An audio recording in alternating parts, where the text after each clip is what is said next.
¿Es peligrosa una dieta cetogénica para el riñón? En este vídeo te lo cuento. Hay mucho recelo respecto a la dieta cetogénica y su potencial efecto negativo en la función renal. Desde el ámbito de la nutrición, también de la medicina, se ha castigado mucho a la dieta cetogénica porque se piensa que puede tener un efecto negativo a nivel renal. Hay muy pocos estudios a día de hoy que hayan evaluado si esto realmente se cumple, pero recientemente, en 2020, en marzo de 2020, pues ha salido un nuevo estudio que os quiero traer, que os quiero enseñar. Así que vamos a ello, pero antes creo que es importante recordar que el requisito indispensable para que una dieta cetogénica sea considerada cetogénica, el único indispensable es la restricción intensa de carbohidratos, normalmente a menos de 30-50 gramos diarios de carbohidratos. Hay formulaciones cetogénicas relativamente altas en proteína, hay otras formulaciones cetogénicas que son altas en grasa. La dieta cetogénica original, la que se estableció, por ejemplo, para el tratamiento de niños con epilepsia refractaria, pues era alta en grasa, adecuada en proteína y baja en carbohidratos, pero para la obesidad se han hecho otras formulaciones que son igualmente cetogénicas y que son un poco más altas en proteína, un poco más bajas en grasa y igualmente restringidas en carbohidratos, porque recuerdo y lo vuelvo a decir, el único requisito indispensable para que una dieta ceto sea ceto es que haya una restricción de carbohidratos que permita la cetogénesis, la cetosis nutricional. Dicho esto, vamos a comentar ¿qué estudio es el que tenemos entre manos? Entre manos literalmente, lo tengo aquí impreso. Me gusta a veces imprimir los estudios para subrayarlos y poder estudiarlos más a fondo. Y el estudio es un estudio en vida real. Un estudio en vida real tiene unas connotaciones bastante específicas. Tiene una parte buena, y es que cuando la gente tiene un seguimiento muy estrecho o tiene unas condiciones de laboratorio muy controladas, no se comporta igual que en su casa, en su día a día y sin tener unos ojos aquí en la nuca constantemente. Y esto es bueno porque se asemeja más a la realidad, por eso se llama estudio en vida real. Pero también tiene algunos inconvenientes que ya mencionaremos. Es un estudio observacional prospectivo realizado en 92 pacientes. Lo bueno de este estudio es que se dividieron los pacientes en dos grupos. El primero tenía una función renal normal y el segundo grupo eran pacientes con una insuficiencia renal crónica leve, muy leve, estadio 2. El estadio 2 de la insuficiencia renal crónica se caracteriza por tener un filtrado glomerular de entre 60 a 90 mililitros minutos por metros cuadrados de superficie corporal. Una función renal normal es toda aquella en la que el filtrado glomerular pues sobrepasa los 90 mililitros minuto, y el estadio 2, como digo, aquellos que van entre 60 y 90. Y la intervención, el tipo de dieta, porque cuando se habla de dieta cetogénica se puede hacer de muchas formas diferentes. Esta dieta cetogénica no es comparable en absoluto con otra dieta cetogénica que se haga de forma diferente. Esto tenerlo en cuenta a la hora de analizar la evidencia.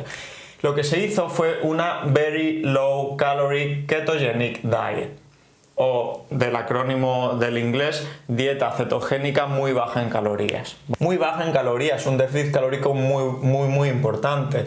500 a 800 kilocalorías por día aportaba esta dieta. Ojo, el tiempo del estudio, que no lo he puesto, fueron 3 meses. Estuvieron 3 meses con esta intervención. La dieta aportaba entre 1 y 1,5 gramos por kilo de peso ideal y día de proteínas. Es decir, era una dieta relativamente hiperproteica, aunque en términos absolutos, al aportar tan pocas calorías, pues la cantidad de proteína no iba a ser muy elevada, pero sí que en términos relativos, pues la proteína se subía un poco más de lo habitual para pacientes con deterioro de la función renal, aunque digo que es un deterioro muy leve. La restricción de carbohidratos era clara, menos de 20 gramos al día de carbohidratos. Sin esta restricción no es una dieta cetogénica. Y después de lípidos, de grasas, pues se aportaban unos 15 a 30 gramos al día. Por lo tanto, tampoco era muy alta en grasa, era más bien bajita en grasa. Y duró 3 meses, como digo. ¿Cuáles fueron los resultados? Los resultados fueron bastante interesantes, o al menos algunos de ellos fueron muy interesantes. Os voy contando. Las enzimas hepáticas, las enzimas del hígado, de daño hepático, disminuyeron, lo cual es atribuible pues simplemente a la pérdida de peso. Lo mismo ocurre con los triglicéridos. Triglicéridos en cualquier dieta cetogénica se van al suelo, disminuyen mucho, y esto es bastante bueno a nivel metabólico. No hubo cambios en los iones, ¿no? También nos preocupa a veces que dietas muy agresivas, dietas cetogénicas en peculiar, alteren los iones, alteren el sodio, el potasio y otros iones. Pues en este caso no hubo cambios. Eso sí, hubo una diuresis mayor y por lo tanto menor total body water, agua corporal total. Esto es habitual en este tipo de dietas, se produce una natriuresis incrementada y se pierde agua. Por eso los pacientes muchas veces atribuyen esta pérdida de volumen corporal a una pérdida de grasa brutal, pero no solo se pierde grasa, se pierde agua y se pierde sobre todo glucógeno muscular, por lo tanto pierdes volumen muy rápidamente, es como si te, digamos, encogieran con una dieta cetogénica. Y este es el primer hallazgo importante del estudio. La pérdida de peso fue brutal, fue muy importante. Aproximadamente el 20% del peso inicial se perdió en la mayoría. Esta es una media, pero pues fue la media del estudio. Algunos perdieron incluso más y otros pues menos. Pero un 20% de media es muchísimo. Pensad, para una persona de 100 kilos, pues quedarse en 80 kilos en 3 meses. Es un peso, una pérdida de peso que nada tiene que envidiar a intervenciones pues mucho más agresivas como una cirugía bariátrica. Estamos hablando de una intervención dietética sin efectos secundarios, ¿de acuerdo? Hubo un incremento leve de calcio y fósforo que probablemente se deba a una hemoconcentración. Al perder agua, pues la sangre está más concentrada y algunos elementos como el calcio y fósforo se elevan levemente, pero se mantuvieron dentro del rango de normalidad. La PTH, hormona que regula el metabolismo fosfocálcico, se mantuvo normal. Y esto es importante. ¿Por qué es importante? En estas dietas, uno de los problemas que hay en cualquier dieta que restrinja mucho las calorías es que se puede perder también hueso, y de hecho se pierde también hueso. 1/3 del peso perdido en cualquier intervención dietética, o casi cualquiera, es masa libre de grasa. Hueso y agua. Fundamentalmente lo que nos importa aquí es el hueso. Cuando se pierde mucho hueso, hay una estimulación de la hormona PTH que básicamente controla los niveles de fósforo y de calcio en sangre. Pero en este caso, pues no se ha elevado la hormona PTH. Una elevación importante de PTH hubiera significado que estamos perdiendo hueso, que estamos perdiendo masa ósea, y no sería nada bueno. Además, las dietas cetogénicas tienen el punto positivo de que parece que conservan bien la masa libre de grasa, músculo y hueso, fundamentalmente. ¿Vale? Lo conservan bastante mejor que otras intervenciones, lo cual a largo plazo pues es un punto muy positivo. La ferritina disminuyó. La ferritina no solo indica las reservas de hierro, indica también inflamación, es un marcador, un reactante de fase aguda, por lo que en este caso y en este contexto el que haya disminuido nos dice que hay menos inflamación en el organismo. Recordemos que la dieta cetogénica es altamente antiinflamatoria, con lo cual este dato pues nos cuadra bastante. Y aquí viene el segundo punto clave, lo pongo con un 2, del estudio. Los pacientes que tenían esa insuficiencia renal crónica grado 2 no empeoraron, y esto es bueno, no empeoraron. Pero ojo, porque no solo no empeoraron, sino que el 27% de la muestra de pacientes con IRC estadio 2 recuperaron la función renal y tuvieron finalmente una función renal normal. Y esto es muy interesante, chicos, muy interesante, porque no se había visto algo así en la literatura médica antes. La urea, el nitrógeno ureico en sangre, tuvo un ligero ascenso que se justifica por básicamente un metabolismo proteico incrementado, al ser una dieta hiperproteica, ¿vale? Aquí quiero hacer un inciso como información sobre proteína y enfermedad renal crónica en general.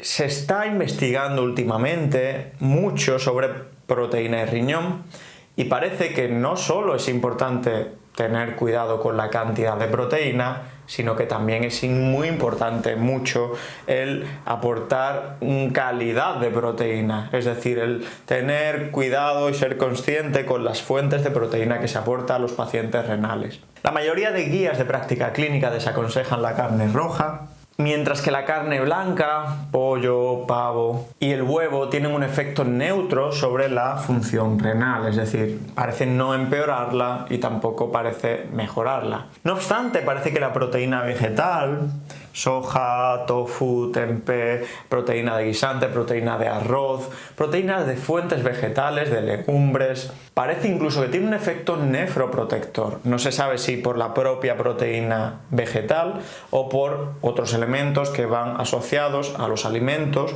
que tienen proteína vegetal. Pues he hablado de fibra soluble, de almidón resistente, de polifenoles, de antioxidantes, de un montón de elementos que van normalmente en alimentos de origen vegetal que también tienen proteína vegetal. Pero habría que priorizar la proteína vegetal, la carne blanca, el pescado, que aquí no lo he puesto, y el huevo en cuanto a fuentes proteicas si tienes un deterioro de la función renal. Así que, como conclusiones, chicos, es un estudio muy interesante porque aporta ese dato de no empeoramiento, incluso mejoría en deterioro leve de la función renal. Me hubiera gustado que se incluyeran pacientes con una función renal un poquito más deteriorada, un estadio 3 o al menos un estadio 3B, en el que el filtrado glomerular va de 45 a 60, pues nos hubiera dado más datos fiables y bastante más interesantes. ¿Por qué? Porque el estadio 2 del deterioro de la función renal